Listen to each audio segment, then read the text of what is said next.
নমস্কার, কেমন আছেন সবাই? আশা করি সবাই খুব ভালো আছেন। আমি কনক চলে এসেছি আবার একটা নতুন ভিডিওর সাথে। ভিডিওর শুরুতেই আপনাদের কাছে একটাই অনুরোধ করব, স্কিপ না করে পুরো ভিডিওটা দেখবেন, আশা করি ভালো লাগবে। আসলে এখনকার দিনে কারোই অত সময় নেই যে একটা ভিডিও পুরোটা দেখবে, কিন্তু কি জানেন তো, একটা ভিডিও করতে না অনেকটা ধৈর্য আর অনেকটা কষ্ট বলতে কি মানে এই যে কাজ করা, ক্যামেরা নিয়ে নিয়ে কাজ করা, এগুলো একটু অসুবিধা হয়। তাই আপনাদের কাছে অনুরোধ করব, যদি ভিডিওটা কেউ দেখতে আসেন একটু পুরো ভিডিওটা দেখে যাবেন। ভিডিওর শুরুতেই অনেকটা বকর বকর করে নিলাম। যদি কিছু ভুল করে থাকি কমেন্ট বক্স খোলা রইল, অবশ্যই জানাবেন, তাহলে নিজের ভুলটা শুধরোতে পারবো। যাই হোক, যদি ভালো লাগে একটা লাইক করে ভিডিওটা পুরো দেখুন। এই যে আমার সকালের কাজ শুরু হয়ে গেছে। সকাল বলতে বাজে 6টা, কিন্তু অন্যদিন তো তবুও একটু লেট করে উঠি, আজকে একটু তাড়াতাড়ি উঠেছিলাম, যার কারণে 6টার মধ্যে অনেকটা কাজ মানে শুরুই হয়ে গেছে একরকম। ঘরে তো ঝাড়ু দিয়ে ছাদে চলে এসেছিলাম ঝাড়ু দিতে। এই দেখুন, এই যে সকালবেলা যখন পাখিগুলো দেখি আর এই পাখির আওয়াজটা আসে না, খুব ভালো লাগে। শহরে তো খুব একটা পাখির আওয়াজ আসে না, কিন্তু তবুও এখানে টিয়া পাখি, ময়ূর এসবের প্রচণ্ড আওয়াজ আসে।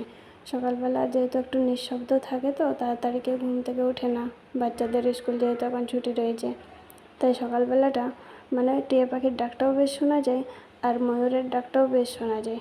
এরকমই দুপুরবেলা ময়ূরের ডাকটা ঠিক মানে খুব একটা বোঝা যায় না, যেহেতু গাড়ি ঘোড়ার আওয়াজ শুরু হয়ে যায়, কিন্তু সকালবেলাটা ময়ূরের ডাক প্রচণ্ড আসে।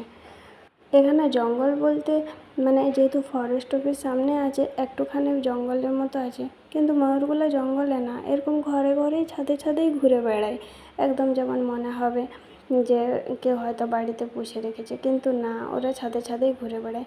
আমাদের এই পাশটাতে খুব একটা আসে না, তাই আপনাদের দেখাতে পারি না। আগে যেখানে ছিলাম ওখানে তো প্রত্যেক দিন আসতো, শীতকালটাতে বেশি আসতো, যখন সেই প্রথম সূর্যের রশ্মিটা পড়ে না, সেই টাইমটাতে আসে বেশি, শীতকালটাতে। চেষ্টা করব কোনো দিন যদি বাইরে যাওয়ার পথে হয়তো দেখতে পাই কারো ছাদে, তখন ভিডিও করে নেবার। আগে অনেক ভিডিও করেছিলাম, কিন্তু ওই যে ফোন ফুল হয়ে যায়, যার কারণে না ডিলিট করে দিয়েছি, তাই সেই ভিডিওগুলো আর দিইনি। যদি কোনো দিন দেখতে পাই তখন নিশ্চয়ই আপনাদের সাথে শেয়ার করব। ঘরে এখনও লাইট জ্বালাইনি, কারণ মা মেয়ে কেউ ঘুম থেকে ওঠেনি। সত্যি কথা বলতে এখানে না ঘুম থেকে উঠতে অনেকটা বেলা হয় সবার, কারণ যেখানে দেখবে সকালবেলা সবাই উঠে তাড়াতাড়ি কাজ করে, সেখানে অটোমেটিক ঘুমটা ভেঙে যায়। আর আমি যে বাড়িতে রয়েছি সেই বাড়ির কথা তো ছেড়েই দিলাম, দিদিরা ঘুম থেকে ওঠে প্রায় 12টা বেজে যায়। সবাই মানে প্রায় বাড়িতে দেখি কাজ শুরু করতে করতে 12টা হয়ে যায়, উঠেই হয়তো 9টা 10টার দিকে, তারপরে কাজ শুরু হয়। তাই আর তাড়াতাড়ি ওঠার ইচ্ছাটাও নয়। সে এক কথায় আছে না, সঙ্গ দেশে লোহা ভাসে, সেরকম হয়ে গেছে। সবাইকে যখন দেখি কেউ ওঠে না, তখন উঠে যে কাজ করবো সেই ইচ্ছাটাও হয় না।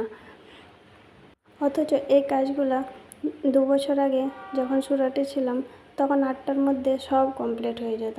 এমনকি হাজব্যান্ড যখন ছিল তখনও তাড়াতাড়ি, যেহেতু তখন তো বাধ্যতামূলক যে উঠতেই হবে, তাই উঠতাম, সব কাজ তাড়াতাড়ি হয়ে যেত।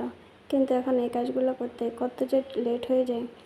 যাই হোক, এই যে সকালবেলা সব বাসি কাজ সেরে আগে স্নান করে নিলাম, তারপরে চলে যাব রান্নাঘরে। একটু টাইম নিয়ে উঠলে কি হয়, পুজো দেওয়ার সময়টা ভালোভাবে পাওয়া যায়, আর মেয়ে ওঠার পর আরামসে তখন নাস্তাটাও করা হয়।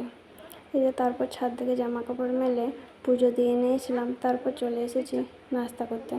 রোজ নাস্তাতে কী খাবো বুঝে পাই না, তাই ভাবলাম আজকে রুটি বানিয়ে নিই। অনেক দিন ধরে এই মুড়ি চিড়ে এসবই হচ্ছে, তাই আজকে একটু আটা মাখলাম, রুটি বানিয়ে নেব। রুটি বানাচ্ছি, সবজি বানাবো না রুটির সঙ্গে খাওয়ার জন্য।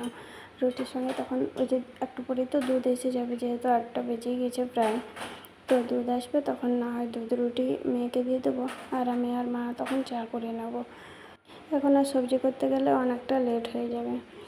আর এই যে এখানে না মানে দুধ ছিল কালকে, আর রাত্রে যেহেতু ফ্রিজ বন্ধ ছিল, সেই দুধটা কেন মানে দই বসে গেছিলো, সেই দইটার থেকে একটু মিষ্টি টাইপের বানিয়ে নিলাম।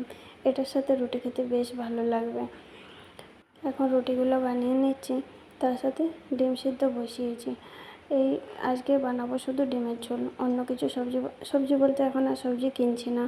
এইভাবেই যা মানে 2-3টে দিন রয়েছে, এভাবেই চলুক। চলুন তাহলে তাড়াতাড়ি করে রুটিগুলো বানিয়ে নিই। আর রুটি এই যে 10 মিনিট যদি আটা মেখে রেখে দিই তাহলে রুটি ফুলবেই। চলুন আর কয়েকটা বলতে হয়েই গেল প্রায় রুটি। আর এই যে রুটি বানাবো, আর আটার গুঁড়ো পড়বে না তা কী করে হয় জানি না সবার কেমন হয়। আমার তো রুটি বানাতে গেলে প্রচণ্ড আটার গুঁড়ো পড়ে, তাই একবার গ্যাসটা মুছে নিলাম। তার মধ্যে দুধ এসে গিয়েছিলো, দুধ নিতে চলে গেছিলাম নিচে। এখন গ্যাস তো খালি রয়েছে, কাজ সেরকম রান্না বসাইনি, দুধ গরম করে নেব। আমি রুটি বানাতে বানাতেই মা মেয়ে উঠে গিয়েছে, ওরাও বসে রয়েছে এখন। ততক্ষণে এখন তো খাবে না সঙ্গে সঙ্গে, একটু পরে খাবে। ততক্ষণে আমিও আমার কাজ শুরু করে দিই, বেকারি বসে থেকে তো লাভ নেই। গরমে যত তাড়াতাড়ি রান্নাঘরের কাজ হয়ে যায় ততই শান্তি। তারপরে এখানে আবার সবথেকে অসুবিধা ওই যে লাইট থাকে না, তখন আবার গরমটা বেশি লাগে। তাই এখন এক পাশে দুধ গরম বসিয়ে দিয়েছি আর এক পাশে ভাত বসিয়ে দিয়েছি। চাল বেশি করে দিয়েছি যাতে রাত্রেরও ভাত হয়ে যায়।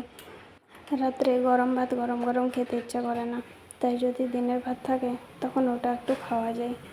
আর জানেন তো, আমি আগে যে দোকান থেকে সামান আনতি সেই দোকানে না ডিম আমার কাছে 7 টাকা পিস নিত। জানি না ধারের খাতাতে হয়তো তাই আজকে অন্য দোকান থেকে নিয়েছি, তখন আবার 6 টাকা পিস নিচ্ছে।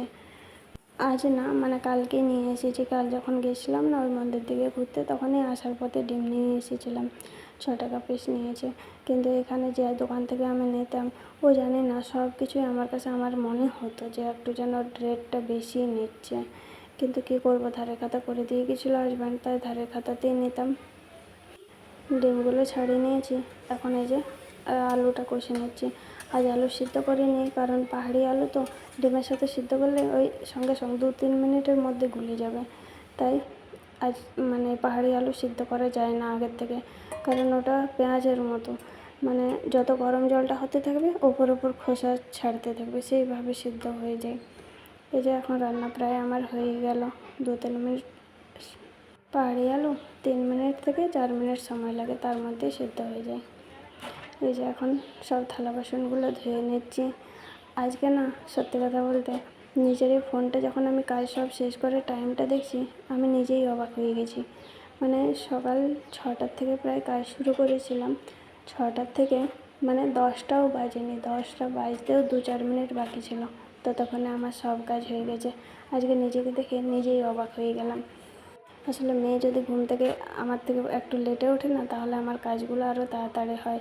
ও উঠে গেলে তখন সে আবার একটু ওর দিকে সময়টা বেশি দিতে হয়।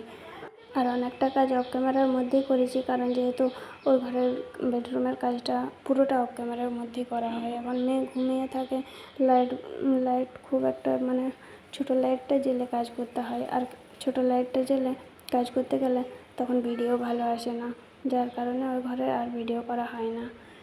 এই যে রান্না বান্না ধোয়া মাজা সব শেষ হয়ে গেছে, এবার ভাবছি একটু একটু করে কাজগুলো এগিয়ে নিই, কারণ আর 2-3টে দিন বাকি রয়েছে, বেশি নেই। তাই ভাবলাম ফ্রিজটা পরিষ্কার করে নিই, কারণ এইভাবে নোংরা থাকে যদি এইভাবে থেকে যায় পুরো 1 মাস পর্যন্ত, তখন আবার সে একটা অন্যরকম হয়ে যাবে। তাই ভাবলাম আজকে ফ্রিজটা পরিষ্কার করে নিই। ডিপ ক্লিন করবো না, মানে এরকম নর্মাল ওপর একটু মুছে দেবো, এরকমই পরিষ্কারই আছে, খুব একটা নোংরা নেই। কিন্তু ওই যে সবজিপাতি ছিল আর এই যে টুকিটাকি জিনিস এইসব থাকে তো, যার কারণে ভাবছি মানে প্রত্যেকবারেই এটা করি বাড়ি যাওয়ার আগে একবার সব কিছুই যতটা পারা যায় মানে পরিষ্কার পরিচ্ছন্ন করেই যাই, যাতে আসে নিয়ে আর অতটা কষ্ট না হয়। আর 1 মাস যেহেতু থাকবো না, একটা অন্যরকম হয়ে যাবে তাই। আর ফ্রিজ তো এখন চলেও না, খুব একটা চলে বলতে ওই যে দুধ থাকে, যার কারণে ওই মানে ফ্রিজটা চলে। আর 1-2 দিন তো তারপর তখন 2 দিনে হয়তো বন্ধ হয়ে যাবে, সবই বন্ধ হয়ে যাবে। যাই হোক আজকে ফ্রিজটা পরিষ্কার করে নিচ্ছি, তার মধ্যে মেয়েকেও স্নান করিয়ে দিয়েছি। আজকে আর ভিডিও বেশি বড় করব না, এই পর্যন্তই রাখছি। যদি ভিডিওটা আপনাদের একটু ভালো লাগে একটা লাইক কমেন্ট করে আমার পাশে থাকার অনুরোধ রইল। সবাই ভালো থাকবেন।